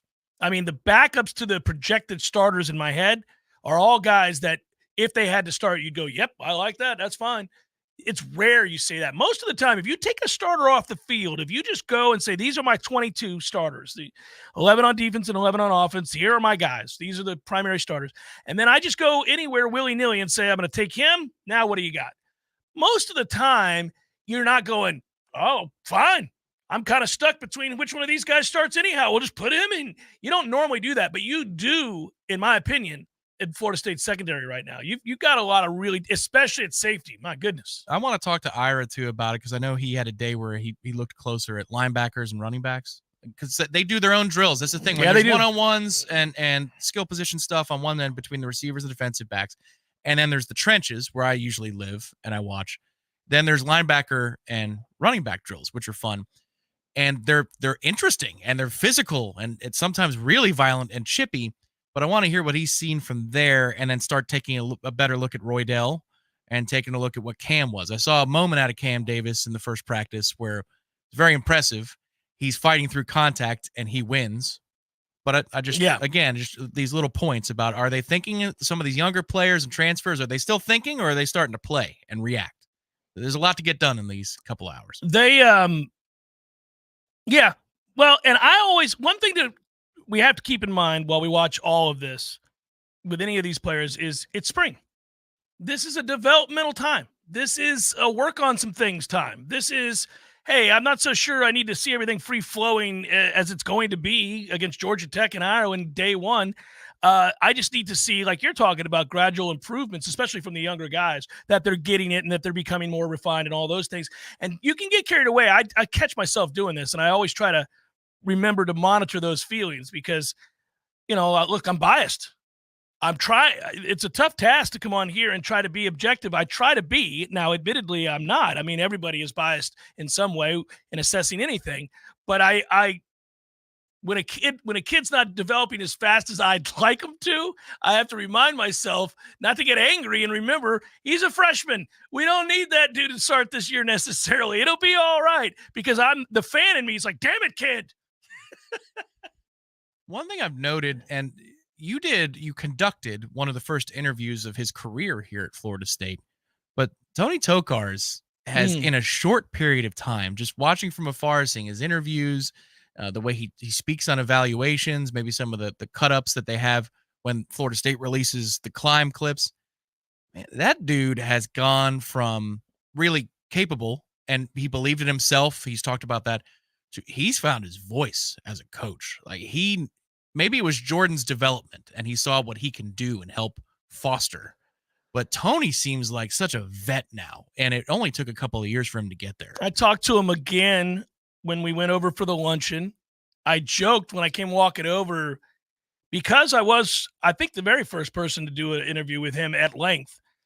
And I don't know, we connected that day for whatever reason. We've always enjoyed talking to one another, I believe. It seems that way to me. And what that's helped me do is really pick his brain, because he's extremely bright, and I do think he's an up-and-coming coach, not just because I like his personality, but watching him, like you're talking about, you can really see players respond to him. They really react to him. Jordan loved him. And so I did ask him, the next year, and then the fall, and then this year, obviously. And he is at ease. He does seem comfortable. He knows that some of the things he's been teaching have been working, and that, the proof is in the pudding, right? The numbers and everything kind of speak for themselves. But I said, what's the number one thing for you when you bring in a guy who's played this much quarterback in two different systems? What are you trying to find out, and how soon are you trying to find it out? And he said, I start with every quarterback, whether they're a walk-on, a 5-star, an established star. It doesn't matter to me. I start the first week that I meet them, we start with what I want them to show me fundamentally. You have to be able to do these set of things fundamentally. And then from there, we can start talking about decision-making and the offense and all that sort of stuff. You need to do these 3 or 4 things really well. If you can't, if you've developed bad habits somewhere and they weren't paid attention to and honed, I'm going to start you over. We're going to start over. Spring is 4. I've got you now in the spring. We don't have to be on top of everything at the end of this, but you better be on top of the fundamentals, and we got to get that down right away. So most of the guys have a pretty good handle on the fundamentals, but you'll run into guys with some sloppy footwork, or they're lowering their shoulder, or they're doing something that you can immediately see. And he goes, I just get them out on the field, and the first thing I do is walk over and go, okay, hey, big guy, we're not doing that. This is where we are with the ball when we come back. This is where our feet are, and this is how I want you. Yeah. And they work on that. And he said, so it's no different whether you're a reigning Heisman Trophy winner or candidate, or if you're a freshman walking through the door. I need to see that. And, it's funny, that first week I watched him over there, it was as if DJU had never played quarterback. And I'm not saying that because he was doing something wrong. I'm saying watching the way that Tony Tokarz talked to him and the other quarterbacks, they were all together. It was the same. He was like, now, guys, here we go together. That's what I'm saying. Yeah, he's found his thing. In instruction, he's found his voice. I don't know that he was quite as authoritative. Like, he's really he's got a persona on the field. Like, Mike flips a switch, right? He's very consistent. Oh, yeah. But when he's walking through and he's walking by the media, hi, everybody, whatever, and then he sprints in and all hell is coming with him at that point. I feel like Tony has kind of done that a little bit as he's got – I mean, he's an on-field instructor now for multiple years. But when he first got here, that was not his job. It was Kenny's quarterback room for Mike. One of the things that Tony does that's very different from Mike, and we talk a lot about how these coaches do a good job of extending the head coach's message, the modus operandi, the way they go about practice every day and developing. That message is passed on at every level by every coach, no matter where they are on the totem pole. So whether you're an assistant head coach in your title, or you are, I mean, I damn sure would point out that grad assistants do the same thing. It's amazing, right? Tony is really level. He is very calm, and you can tell, and I think it's probably true. This is a bit like, in a weird way, I've never played quarterback, so I don't know, but my observation is this. When you give a speech, you're probably going to be nervous when you give a speech. No matter if you talk for a living or whatever it is, you're going to be nervous. And I've given tons of speeches and conversations and had to stand up and do things in front of cameras and everything else. But if you call me in and let's say I'm speaking to a booster group, for example, and I got to give a speech, I'm going to be slightly nervous. That's just the nature of giving a speech. I'll be really nervous if I haven't prepared. If I didn't make sure that I have the central message or whatever it is I'm trying to convey mapped out properly. If I've got that mapped out properly, I feel very, very comfortable in talking to a room full of people. The reason I bring that up is Tony will sit there and talk to them the way we're talking now. On the practice field, he's having this conversation, and he'll say, now, guys, when we go in there, and he's talking about inside the indoor practice facility, and you'll hear him. It's so cool. You'll watch him. He'll gather them around, and then he'll just say to them, guys, when we go in there now, this is what we're going to do. And I want you to think about this. Today we're thinking about this, and make sure we really focus on these things, okay? Now, and he'll lay it out, the order in which it's going to happen, who he wants to see first and why, the 3 or 4 things they're working on for that day. So it's like they fully prepared to give the speech. Before they ever go in there, they have mapped out what they're working on. No matter what the play call is, this is what we're doing today. It's really cool to see. I mean, I loved coaches that were like that, coaches that would tell you in advance, hey, this is going to really suck. It's going to be very hard. Today we're going to do this, this, and this. And just so you know, this will be the order, and you may throw up. It's going to be tough today. I like knowing that. I like mentally preparing myself for that as opposed to getting taken aback. Well, and that you juxtapose with somebody, this is the one coach I've watched more than anybody else is Alex Atkins, and the way that he works with the offensive line. The offensive line is all about situations, because how you block, how you conduct whatever scheme you're running, whether it's run blocking, pass blocking, gap scheme, zone, whatever, is going to be largely dictated by how the defense lines up across from you. So he is a master of going through, stopping what they're doing through a mental rep or an early drill and saying, now, what if he's lined up here? Where are you going to go? And asking the offensive lineman answers. Because here's what I want. I want this guy removed this way. Yeah, I don't care how you do it. Yeah. But if he's out this way, then we're paving the way. We're doing exactly what we want to do. It's just, it is fun to watch how these guys help, sharpen the tools of their players. And Alex, I love, is more situational based. He's like, well, if this happens, then what? And he'll just look at you. And he'll wait. Oh, we'll wait a period. Yeah, you got to tell me. Oh, man. You know what is fun? Swinging by one of your neighborhood Zaxby's. 86 of them. 86 neighborhood Zaxby's in Tallahassee. I don't know about other cities, but in the capital city of Florida, it's a good number. There's 86.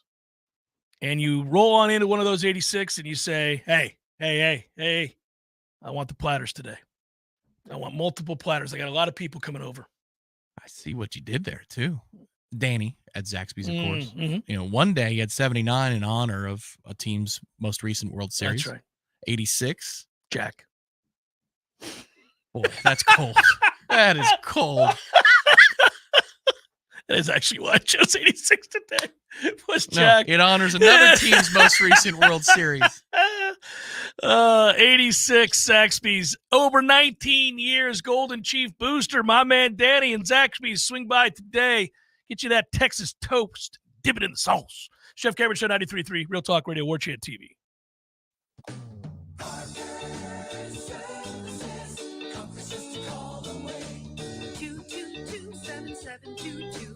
AC and electric is what we do.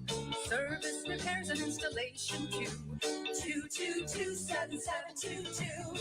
Parker Services.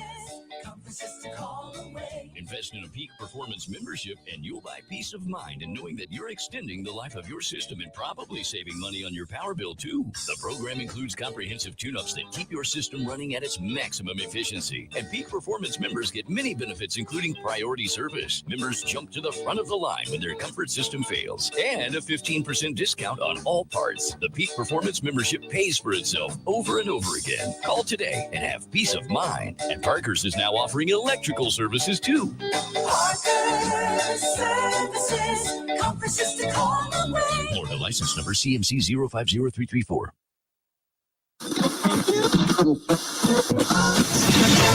This is Jamie McClenney with Trek Financial in Tallahassee. Despite the highest global interest rates in almost 2 decades, inverted yield curves, conflicts in the Middle East, and 3 of the largest bank failures in U.S. history, Equities and bond markets have posted stellar returns for 2023. The Dow Jones, the NASDAQ 100, and the Russell 2000 all reached new highs as markets rallied on the expectations of Fed pauses, Fed easing, and Fed bank bailouts. Markets are going to do what markets are going to do, but a clearly defined risk management protocol can help to mitigate large drawdowns in your retirement nest egg. If you're concerned where all this might be headed, call me at 850-900-5200 and let's talk about ways to mitigate the risk in your portfolio. Make Jamie your first call for that second opinion. Investment advisory services offered through Trek Financial LLC, an SEC registered investment advisor. Oh my God, what happened to you? You're walking so crooked. Well, I was walking my alligator and I tripped on a cypress knee and I spilled my margarita. Oh my gosh, your margarita. Yeah, I blown my back completely out. I had to ride the alligator home. I don't know what to do. My back's killing me. You're such a Florida man. You should know you should go to Finn Chiropractic. Really? You can go to their website and book an appointment and get you in as soon as possible. Go to finnchiro.com, FENNCHIRO.com. You mean 24 hours a day I can make my appointment online and pay for it? Yep, right on their website. Wow, and it's discounted? Yeah. All right, that's what Florida man needs to do. No lines, no waiting. Visit FennChiro.com to book your next appointment with a discount. FENNCHIRO.com. That's FENNCHIRO.com. It's Fenn Chiropractic, where the chiropractors love you, and there's nothing you can do about it. Hold my beer. I'm going to Finn Chiropractic. Tallahassee Music and Bike Fest is back from April 11th to the 14th at Appalachia Regional Park.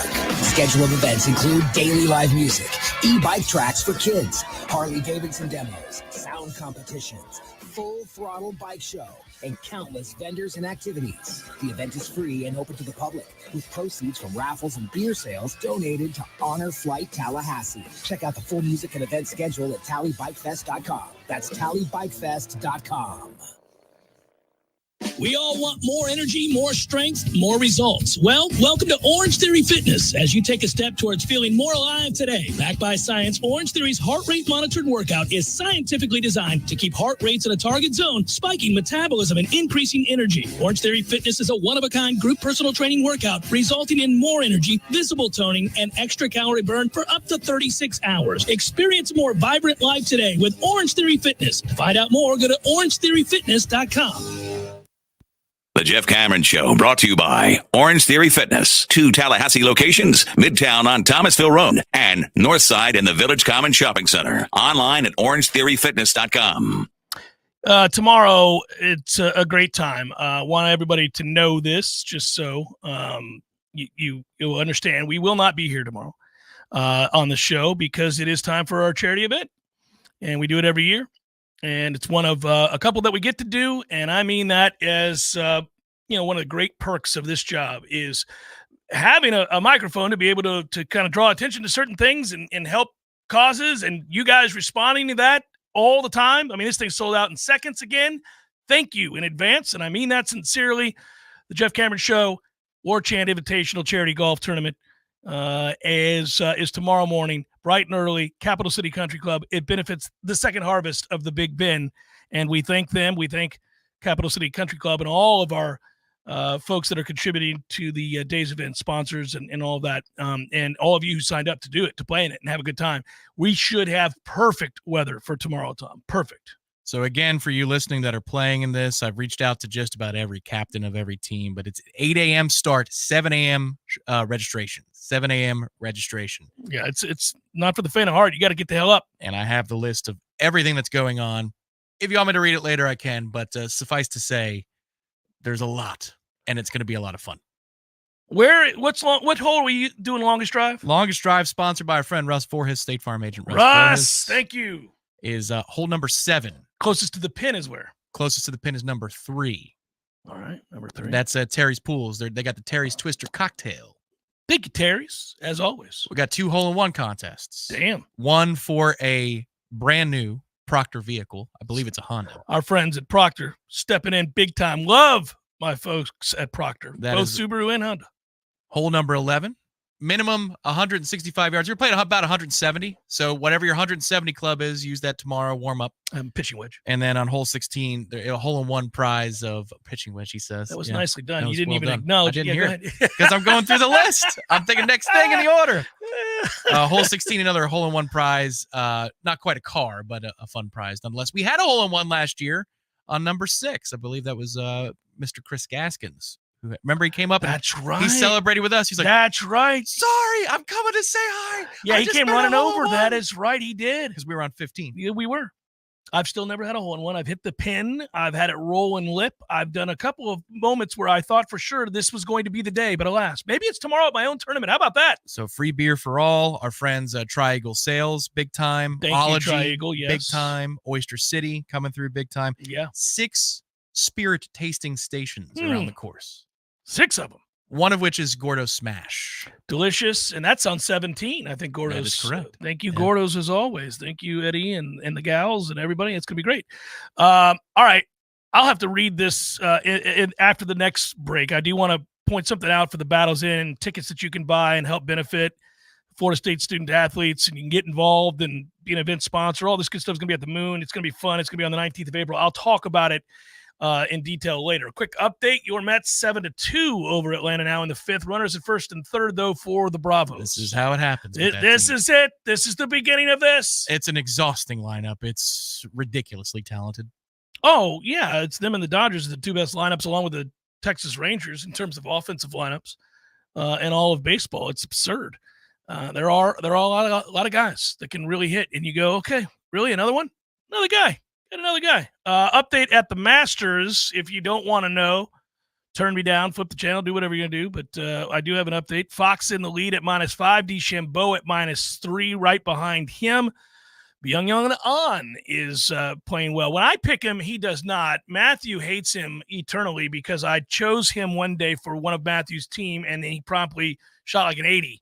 I mean, literally shot an 80 and then withdrew or something, and Matthew got screwed over. Ever since that day, On has played very good golf. Eric Van Ruin, former champ Danny Willett. Isn't this where Willett won? Yes. Yeah, that's right. It was no dream, dude. Yeah, that's right. Well played. Corey Connors, top Canadian. Who picked him? This guy picked him as top Canadian. You're damn right. Hey, listen. I have, just so you know, let me pull this up. Good radio, guys. I'm getting my bets up for you. Here you go.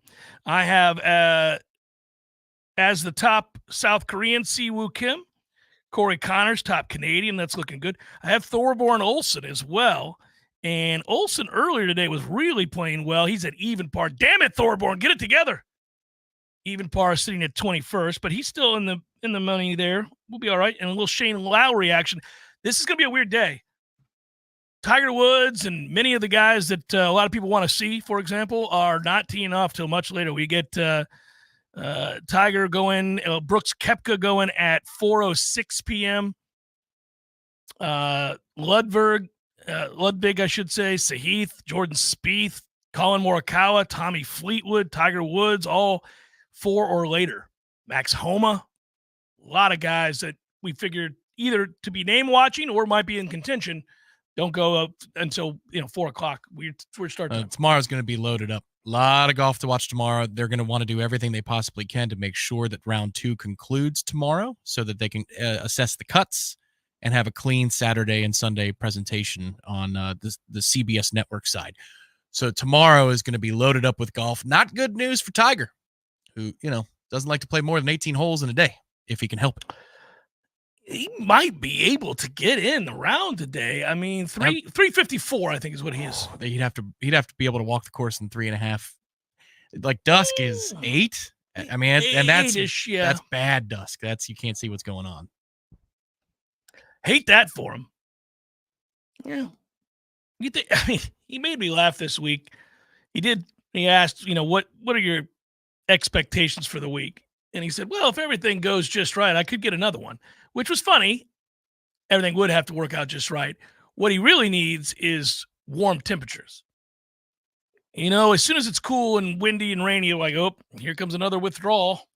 I mean, this isn't going to work. His body breaks down. So if he can get lucky and get some 80s and no No cold morning tea times. And the funny thing is, the only warm weather event that's guaranteed now is the U.S. Open. Used to be, time was, that the PGA Championship was hot as hell because it was in August. Now it's routinely cold at the PGA Championship, and the British always is. So he has to get lucky in Augusta, and he ain't going to win. So it's Augusta. Basically, it's Augusta, and then whatever kind of back warmer he can put around his waist for the Open Championship. Quick pivot before we break. Something to note here, and we got to solve for the future when we come back. But this is going to solve for the future, Tom. I think we got our answer, and it looks good for Shohei. It's a bad set of circumstances, but, for a guy who was saying he was robbed, I kept saying, well, wait a minute, man. If somebody stole millions from me, I'd like them to be arrested. Like, can we arrest this person, or are we just saying that so that I don't get caught for gambling? Yeah, they did.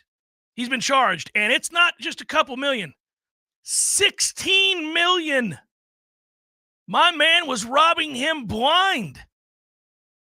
The former interpreter for the Los Angeles Dodgers superstar Shohei Ohtani stole more than $16 million over 2 years from Ohtani to pay off gambling debts to an illegal sports book, according to an affidavit filed by federal authorities today. They accuse Ippei Mizahara, 39, of bank fraud. Bank fraud can carry a maximum fine of up to $1 million. Who's going to pay it? Ohtani? And 30 years in prison. Ooh, that's a toughie. Ohtani, referred to in the complaint only as professional baseball player, told authorities he didn't authorize the transfers. Text messages showed that Muzahara began gambling in September of 2021, began losing, quote, substantial sums of money later in the year.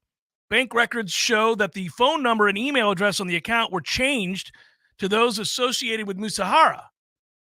Investigators also relied on recorded phone calls. They got him on the phone, Tom. Phone calls from the bank in which Mizahara falsely identified himself as being Shohei Ohtani in order to trick and deceive the bank employees to authorizing the transfers. See, that's the other thing I was wondering about. So this answers a lot of questions, because when they were talking about transfers of money, if you go to your own bank and try to transfer $8,000, $4,000, let alone $1 million, they're going to go, whoa. They're going to ask you about it. So they've got recorded phone calls of him talking to the bank reps. Probably good for Ohtani, all of this, obviously. One specific transfer, June 20th, 2023, was $500,000, and it was to an associate bookmaker. The bookmaker isn't in the complaint. His role in the detail of that matches Matthew Boyer, who I imagine now is also going to be in some kind of trouble. But it's looking like what broke the case was the fact that he got greedier and greedier and tried to go in, instead of 100,000 here or there, started going in for millions. My skepticism is reducing quite a bit by the sentence as you read more and more. We're still not done yet. I'm almost there. Well, it helps that he has been charged with this crime. The phone, yes. Look, the phone call helps too. The phone call helps a lot. But also, you're not going. If Ohtani is back there going, yeah, do it. The feds aren't swooping in here and charging him with 30 counts. Right. That is correct. Yeah, I mean, there you go. It's the Jeff Cameron Show, 93.3 Real Talk Radio, Warchant TV.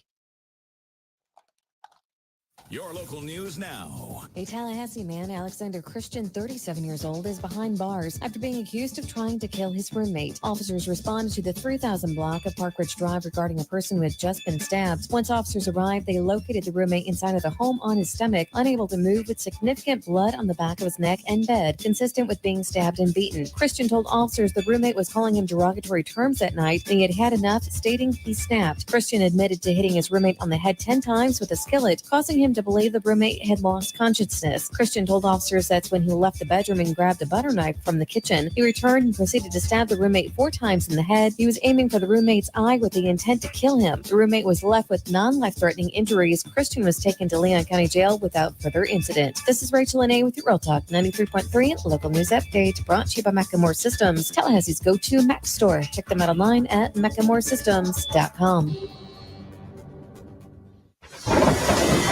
This is meteorologist Paul Trombley with your Real Talk 93.3 weather update. A wind advisory continues until 8 p.m. tonight. Sunshine mixed with clouds at times this afternoon, with daytime highs approaching 80. Southwesterly winds 15 to 20 miles per hour. Partly cloudy skies again tonight. Lows level off around 54. High temperatures reach up to 76. Tomorrow, bright sunshine expected. This report is brought to you by the Lawn Johns. For all your landscaping and lawn care needs, visit thelawnjohns.com. Right now, it's 76 degrees. Hey, no fans, our partner ISF Inc. is a national management and IT consulting firm located right here in Tallahassee, Florida, solving the future for state governments through strategy, process, and technology. As a trusted advisor for state governments, ISF knows the importance of defining a clear and detailed strategy. Our friends at ISF can help your organization create a strategy that sets you on a path to success. ISF, your vision plus our expertise brings your brilliant ideas to life. Visit ISF.com to learn more. ISF, solving the future. There is no Bigfoot, Eddie. Would you stop with that nonsense? There's a Bigfoot, Jeff. I wish there were. By the way, I don't want you to point to me as the guy that takes all the fun out of the room. I wish there was the Loch Ness Monster. I wish there was the Bigfoot. I wish there was the Chupacabra. All the things. They're all mythical except for the Bigfoot. The Sasquatch. The Bigfoot? The Bigfoot. There's big feet. There's lots of them. So like different, breeds, like different kinds. There's like, families. There's different families. And, so there's if they're in the snow, you call them a Sasquatch. Or the Yeti, right? Yeah, and then here in Florida, that's a skunk ape. And, I've never heard that one. By the way, why do you think it's real? We would have found them by now. They're the hide and seek champions of the world, Jeff. Nobody finds the Bigfoot. But I think you believe in Bigfoot. I do believe in Bigfoot. You don't believe in I believe in Bigfoot. Don't tell anybody you believe in Bigfoot. I would go look for Bigfoot, but he scares me. Gordo's, bringing the flavor and flair of Cuban food to Tallahassee since 1996. The Jeff Cameron Show is a production of the Warchant.com Multimedia Network. Check out warchant.com today for the latest news inside Florida State athletics. That's warchant.com. Now, back to Jeff on Real Talk 93.3. So very quickly, I want to address this. This is our segment, Solving for the Future. Our friends at ISF, you know about them. They're great collaborators. Sometimes struggle with that one for some reason. With us on the show, but also with state government. And they do this across the country. They are fun to work with, and obviously this is a segment that we've enjoyed doing. But today's, and I'll get back to ISF in a second, but to Solve for the Future is exactly what we're doing right now, just the way they do. As I tell you about this event coming up at the Moon from 5 to 7:30 p.m., April the 19th. And this is State of the Knolls, if you will. Mike Norvell, a live address. Proceeds from the event benefit the Battle's End. And that is a good thing. The spring weekend will kick off on Friday, April the 19th, with a gathering of Florida State coaches and players, past and present. Fans come out, celebrate the success of Florida State's men's and women's teams, talk about spring football progress, preview Saturday's Seminoles Showcase. Proceeds from the event, again, benefiting the Battle's End, which is the name, image, and likeness collective, as you guys all well know, that works with FSU's football student athletes. The evening will be an opportunity for fans to meet coaches. You get to meet players and the staff. You bid on a broad array of really cool online silent auction items, including exclusive team gear, autographed memorabilia, tickets, and or parking to games, as well as valuable items donated by the community. So light hors d'oeuvres, you'll get that. You can eat. Will be served with a cash bar for fans to enjoy while you're socializing. Pretty cool to get to hear Mike talk about how the Battle's End helps and the student athletes, the team, and all that stuff, along with staff. And then you get to bid on those items. So it is, again, April the 19th from 5 to 7:30 at the Moon. You're definitely going to want to do this. Make sure you get your tickets. They're $40 general admission tickets. VIP sponsors available, too, by the way. Got the money, James B. You want to be big time, you go in there, you do that thing, buddy. You get your VIP sponsorship. VIP pass. Yeah, that's right. Head to moonevents.com, or you can go to thebattlesend.com. Either one, moonevents.com or thebattlesend.com to get your tickets for the event, April the 19th, 5 to 7:30 at the Moon. Mike Norvell, players, former, current, all of that. It's an evening to benefit Florida State student athletes. That's a really good thing. You like winning football games? You like having really good players? This is how you can continue the trend. The upward mobility of Florida State athletics. That is indeed solving for the future, to say the least, huh? And that's what ISF does, obviously, and that's why we talk about them each week on Thursday. They know that you want to do amazing things. They want to help you do those things. ISF helps benefit state governments solve the future through strategy, process, and technology. Make it happen. And by the way, anybody that hears this, they work throughout the country, so it's not just here in Tallahassee. Pretty cool. 40-plus years in business.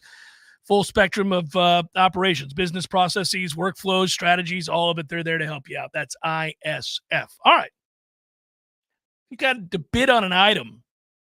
What'd be the item you'd bid on, Tom? Any item? Any Florida State-related item. Not the crown jewels. Right. The Florida State-related. No, well, yeah. And you can have certain things like this is if I had unlimited resources or what? Yeah. But I can't have like the Sears Trophy from 93 or 99. No, we kind of want that in the trophy case. Oh, man, there at the Moore Athletic Center. I think it looks good there, Tom. Yeah, where are you going to put it? In your kitchen? Yeah. What if I did?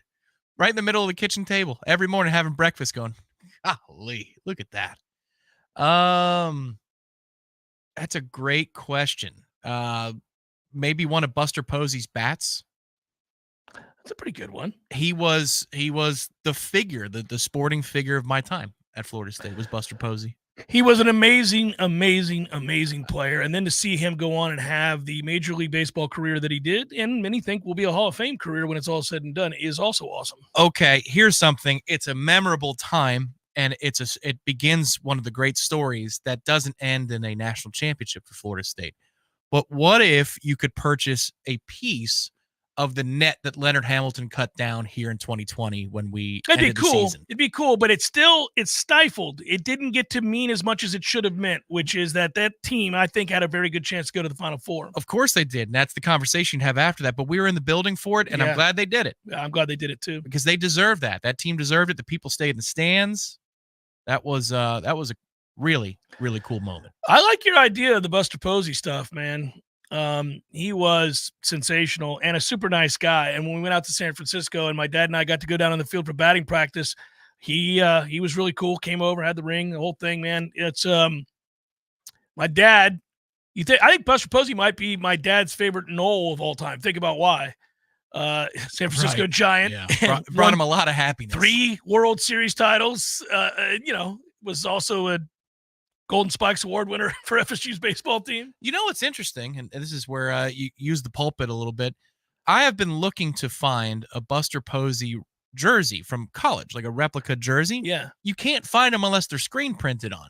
Like, you cannot find a classic Buster Posey jersey. I've looked, and if people have access to one that could be purchased, I could maybe partake. I could call our dear friend Tara over at Garnet and Gold and the outstanding folks at Garnet and Gold, where they have virtually everything that Florida State's players and coaches wear at some point or another. The one that Nike makes, though, is like screen printed. I would like one with the patch number. Oh, dude, that would be because as it happens, I'm going to be at San Francisco in a few weeks' time. I would love to go to a Giants game wearing a Buster Posey Florida State jersey. I think that is appropriate. I will tell you, speaking of Garnet and Gold, by the way, that I saw Big Meech, who I interviewed recently. Hopefully you guys watched that interview. Benefiting the Battles Inn. That was fun. Anyhow. You can meet him tomorrow if you're playing in the tournament. That's correct. Big Meech is going to be out there. Love it. Super nice guy. Big Meech, the day after that interview, when I went out and when practice started and I came around the corner, Big Meech was wearing that sweet-ass all-white sweatshirt that Garnet and Gold put out. That is I'm getting one. I'm sure you are. I'm getting one. She knows I'm going to swing by and get one of those things. You guys will have to buy yours. I will not. But I will tell you something now. When I get that, I'm going to be scared to death to wear it. It's pristine. It's gorgeous. And I am an incessant coffee drinker. I got no shot. I'm going to have to just not put that on until I'm sure that I have consumed my last cup of coffee. I can't wear it for lunch. So that's never. I don't drink coffee anymore after 2 p.m., sir. Oh. I've slowed my roll. I've got it all the way back to 2 p.m. Good for you. Soon I'm going to try to get it to where I don't drink coffee after noon. Can you believe it? Think about the toughness I'm showing in that moment. And it's decaf shortly thereafter. No, I'm never drinking decaf. Sissies out here drinking decaf. Stop that nonsense. I'm not doing that. Do we have to say goodbye to the Warchant audience because I got to do probables? It's shortly. Do you have something? Do you have an item of importance? I'm not a huge memorabilia guy. I am in music. I have a lot of cool music memorabilia, and things that were signed by musicians and artists that I like that. But not as much with sports. I have a Willie Stargell ball that Ingram Smith gave me. It's autographed that he got somewhere along the way, and he was like, "Jeff would like this." That's the kind of guy. That's cool. Ingram Smith is. He sent it to me in the mail. And I got a Dave Parker ball. I've got an Omar Marino ball, which I'm really proud of.